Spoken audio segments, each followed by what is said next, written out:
Assalamu alaikum guys. Karibuni katika channel yangu ya mapishi. Leo tutapika mabuyu nyumbani. Haya mabuyu waweza kuuza ukitaka kula nyumbani. Let's start.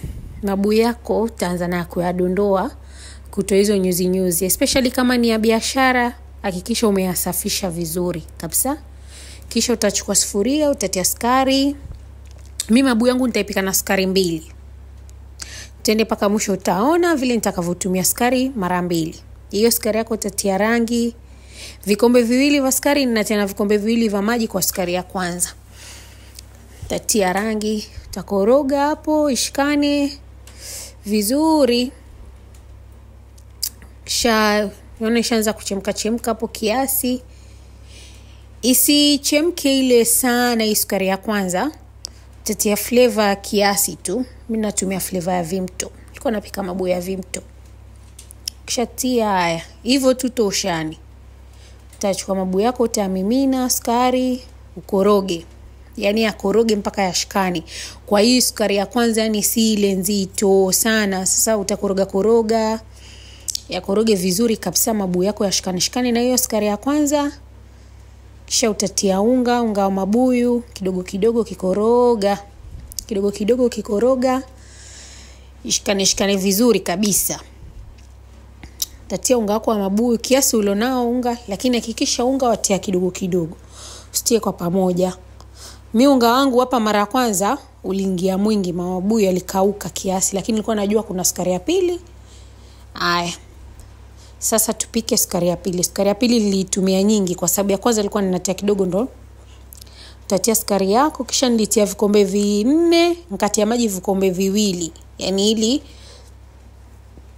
isitokote sana, isikaiwe jikoni sana, itokote tu kiasi nitoe. Katia na rangi yangu. Hii sukari ya pili utatia flavor, utatia iliki. Katia na iliki kwa sababu hii sasa siwajua ndo sukari ya mwisho. Utatia na iliki.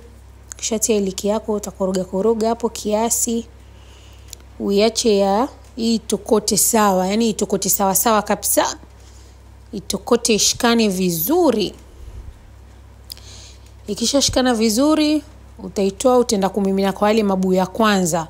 Waona sasa vile mabuyu yangu mara ya kwanza yalivyokuwa, ilikuwa bado hayajakuwa yale vizuri, yalikuwa yankauka sana. Asa utatia, kisha utatia icing sugar sasa. Kama unayo ya kununua sawa, kama huna uta blend nyumbani. Utachukua sukari ya kawaida utengeze unga. Kisha ukitaka sukari ya kawaida iwe unga vizuri, tia na kama kijiko kimoja cha corn flour. Itatoka unga vizuri. Hapo utatia sukari yako ya unga kidogo koroga. Taona usishtuke mabuyu yakiwa hivi kwa sababu yatakuwa sawa. Usishtuke kabisa. Yaani hivyo. Kisha koroga hivyo utatia icing sugar yako kabisa, ni utatia upendavyo. Mimi nilikuwa nataka kidogo mabuyu yawe mazito, yani yawe matamu. Haya utakoroga vizuri, kisha utayaacha mabuyu yako yakae. Kama uyapika usiku utaacha paka asubuhi, kama uyapika mchana asubuhi utaacha paka jioni. Waona hayo? Mimi niliacha yakakaa paka jioni usiku. Waona yankauka vizuri. Kama ni ya biashara mwenyewe utayafunga. Waona paka unga huo. Unga utokea mtamu. Unga wangu mwingine nilitengeneza sijui yaitwaje hayo, lakini nilitengeneza au maboli. Thank you for watching. Subscribe.